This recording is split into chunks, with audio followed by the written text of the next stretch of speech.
നമസ്കാരം, ഞാൻ വിവേക് ബാലകൃഷ്ണൻ.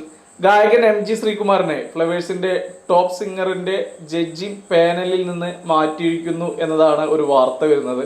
MG അണ്ണനെ സംബന്ധിച്ചിടത്തോളം അദ്ദേഹം നല്ല ഗായകനാണ്, അതുപോലെ തന്നെ ഒരു സംഗീത സംവിധായകനാണ്. അദ്ദേഹത്തെ പോലത്തെ ഒരാളെ ഇങ്ങനത്തെ പ്രോഗ്രാമിൽ നിന്നും മാറ്റി നിർത്തുക എന്ന് പറയുന്നത് തീർച്ചയായിട്ടും അതിൻ്റെ ഒരു റേറ്റിങ്ങിനെ ബാധിക്കാൻ സാധ്യതയുണ്ട്. അദ്ദേഹത്തിനെ ഇഷ്ടപ്പെടുന്ന ഒരുപാട് പേര് മലയാള സിനിമാ ലോകത്തും അതുപോലെ തന്നെ മലയാള സിനിമാ പ്രേക്ഷകരുടെ ഇടയിലൊക്കെ ഉണ്ട് എന്നുള്ള കാര്യത്തിൽ സംശയമൊന്നുമില്ല.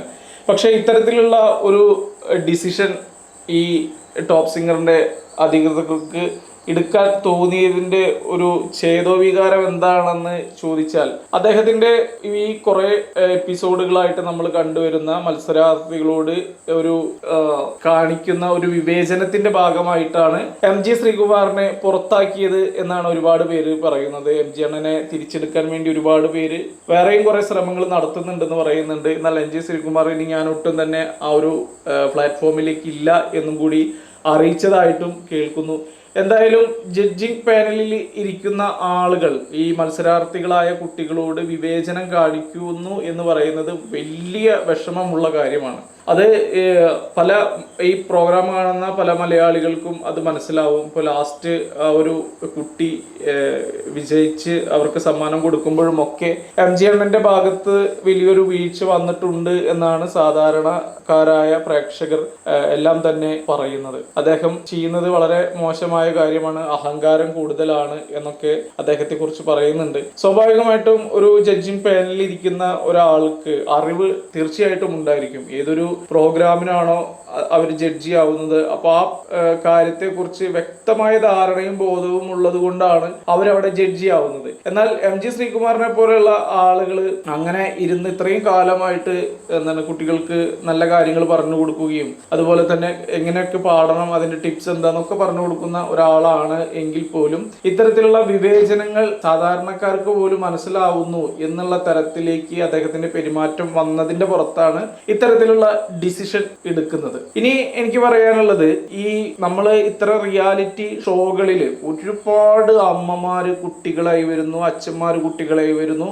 അതുപോലെ തന്നെ ഇതിൽ മത്സരിക്കാൻ വേണ്ടി എട്ടും പൊട്ടും അറിയാത്ത ഒരു അത്യാവശ്യം ഒരു 10-25 വയസ്സായിട്ടുള്ള ആൺകുട്ടികളും പെൺകുട്ടികളും എല്ലാവരും തന്നെ ഇത്തരം പരിപാടിയിൽ പങ്കെടുക്കുന്നതിൻ്റെ ഒരു വല്ലാത്തൊരു അന്ധമായ ധാരണയുടെ പുറത്തൊക്കെ ഓഡിഷന് വന്ന് പങ്കെടുക്കുന്ന ഒരുപാട് കാര്യങ്ങൾ നമ്മൾ കാണുന്നുണ്ട്. അതുപോലത്തെ ഒരു വ്യക്തിയായിരുന്നു ഞാനും. നിങ്ങൾ മനസ്സിലാക്കേണ്ട ഒരു കാര്യം എന്ന് പറയുന്നത്, നിങ്ങൾക്ക് മെറിറ്റ് ഉണ്ടെങ്കിൽ നിങ്ങൾക്ക് ഈ ഒരു പ്രോഗ്രാമിൽ പങ്കെടുക്കാൻ പറ്റും, നിങ്ങൾക്ക് ഉയർന്നു വരാൻ പറ്റും എന്നൊരു ചിന്തയുണ്ടെങ്കിൽ അത് ആദ്യമേ എടുത്ത് കളഞ്ഞേക്കുക. നിങ്ങൾക്ക് എത്ര കഴിവുണ്ടെങ്കിൽ അത് നിങ്ങളുടെ വീട്ടിൽ വെച്ചാൽ മതി, അത് നിങ്ങളുടെ കയ്യിൽ വെച്ചാൽ മതി എന്നുള്ളൊരു മനോഭാവമാണ് ഈ ഒരു ഏതൊരു പ്രോഗ്രാമിന്റെ ഗ്രൂമേഴ്സ് ആയിട്ട് വരുന്നവരും ആദ്യഘട്ടങ്ങളിൽ തിരഞ്ഞെടുക്കാൻ വരുന്ന ആളുകളും അവിടെ നമ്മൾ തെരഞ്ഞെടുത്ത് ഓരോ സ്റ്റെപ്പ് കയറി പോകുമ്പോഴും ഒരു കൂട്ടം ജനങ്ങൾ ഇതിന്റെ പുറകിൽ പ്രവർത്തിക്കുന്നുണ്ട്. അത് ഗ്രൂമേഴ്സ് ആവാം, മറ്റുള്ള ആൾക്കാരാവാം. അങ്ങനെ ഇവർക്ക് ഇഷ്ടപ്പെട്ടെങ്കിൽ മാത്രമാണ്, അല്ലെങ്കിൽ ഇവരുടെ താല്പര്യങ്ങൾക്കനുസരിച്ചിട്ട് നമ്മൾ ഓരോ കാര്യങ്ങൾ പറയുമ്പോൾ മാത്രമാണ്. ഞാൻ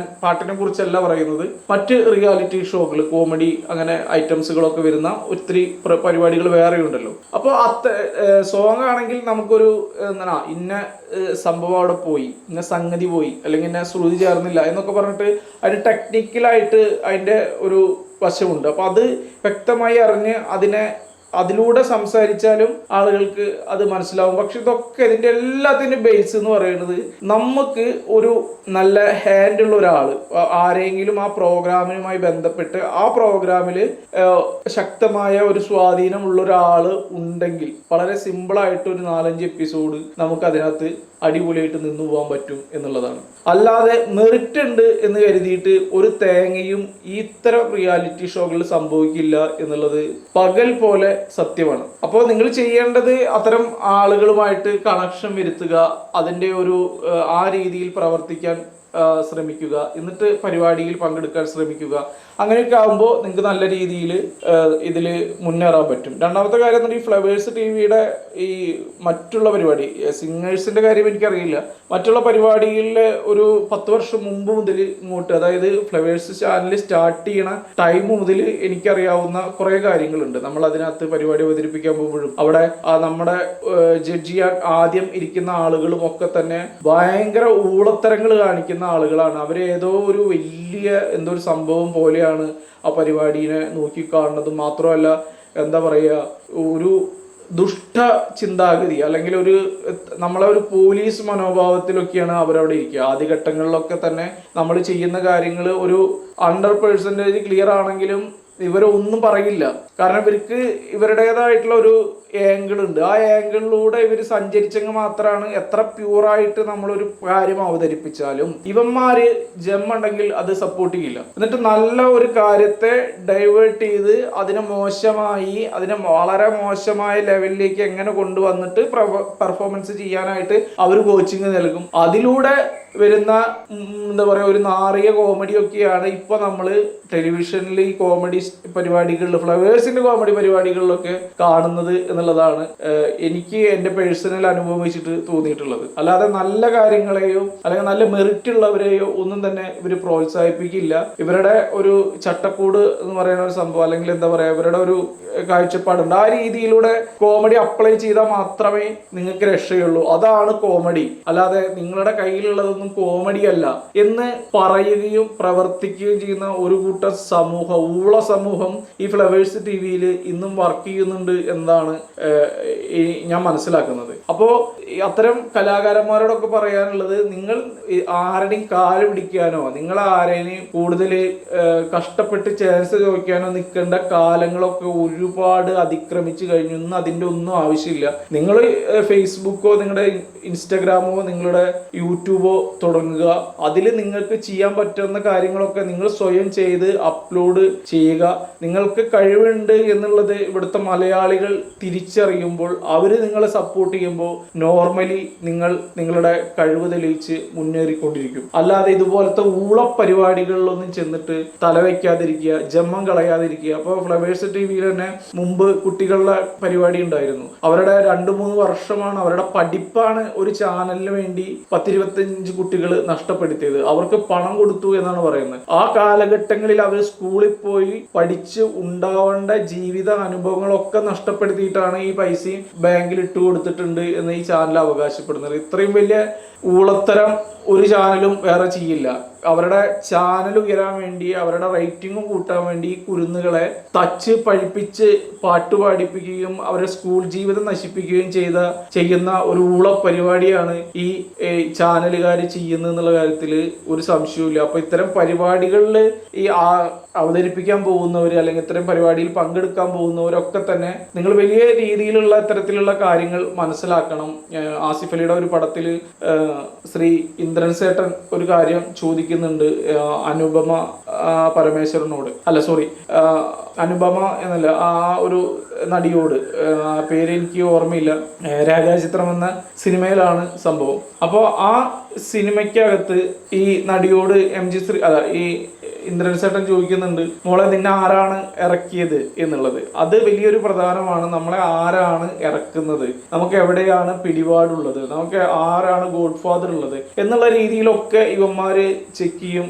ഇപ്പൊ നമുക്ക് തന്നെ ഏറ്റവും വലിയൊരു കാര്യം എടുത്ത് കാണിക്കാനുള്ള ഏഷ്യാനെറ്റ് പോലെയുള്ള ചാനലുകൾ അല്ലെങ്കിൽ മഴവിൽ മനോരമ പോലെയുള്ള ചാനലുകളിലൊക്കെ തന്നെ എത്രയോ വർഷം കഴിഞ്ഞിട്ടാണ് ഇപ്പോൾ കൊല്ലം ഷാഫി, സലീം കോടത്തൂർ പോലെയുള്ള ഗായകന്മാരൊക്കെ പ്രത്യക്ഷപ്പെട്ടു തുടങ്ങിയത്. അതിനു മുമ്പൊന്നും അവരെ ആ ഒരു ഭാഗത്തേക്ക് അടുപ്പിച്ചിരുന്നില്ല, അവരെത്ര വലിയ കലാകാരനാണെങ്കിലും. അപ്പോൾ പിന്നീട് അവർക്ക് സ്വാധീനമുള്ള ആളുകൾ ആ ചാനലിൽ പ്രവർത്തിച്ചു തുടങ്ങുമ്പോഴൊക്കെയാണ് അവർ അത്തരം വേദികളിൽ വന്ന് പ്രത്യക്ഷപ്പെടുന്ന ഒരു കാഴ്ചയൊക്കെ കാണാൻ പറ്റിയത്. അപ്പൊ അത്രയും ഫേമസ് ആയ കലാകാരന്മാർക്കടക്കം അതാണ് സ്ഥിതിയെങ്കിൽ സാധാരണക്കാരായിട്ടുള്ള കുട്ടികൾ പാടാൻ പോകുമ്പോഴും ഒക്കെ കുറെ ശ്രദ്ധിക്കുക. നിങ്ങൾ ഈ ഫ്ലവേഴ്സ് ടിവിയിലോ അല്ലെങ്കിൽ നിങ്ങൾ ഏഷ്യാനെറ്റിലോ അല്ലെങ്കിൽ മറ്റുള്ള മഴവിൽ മനോരമ ഒന്നും പോയിട്ട് 4 പരിപാടി അവതരിപ്പിച്ചു എന്ന് പറഞ്ഞു കഴിഞ്ഞാൽ അതൊരു ചെറിയ കാലയളവിൽ മാത്രമേ നിങ്ങളതിനെ ഗുണം ചെയ്യുള്ളൂ. ഒരു കലാകാരൻ ഉയരണമെങ്കിൽ വ്യക്തമായ ഒരു കണ്ടിന്യൂറ്റി, തുടർച്ചയായുള്ള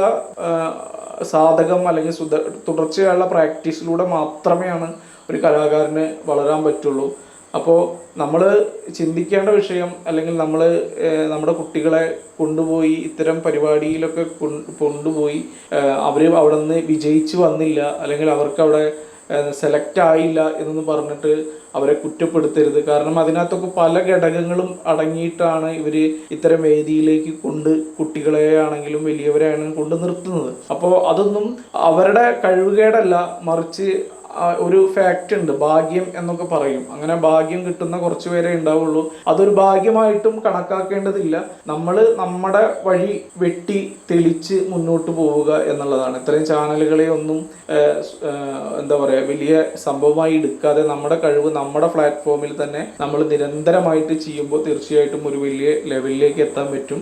പറഞ്ഞു വന്നത് MG അണ്ണൻ എന്ന് പറയുന്ന സിംഗറെ അവർ മാറ്റി നിർത്തിയിട്ടുണ്ട് എന്നുള്ളതാണ്. അത് തന്നെയാണ് പറയുന്നത്. MG ശ്രീകുമാർ എന്ന ഗായകനെ ഒരു പുതിയ തലമുറയിലുള്ള ആളുകൾക്ക് എന്താ പറയുക അവസരം കൊടുക്കുന്നതിൻ്റെ ഭാഗമായിട്ടാണ് MG അണ്ണനെ മാറ്റിയത് എന്നും പറയുന്നുണ്ട്.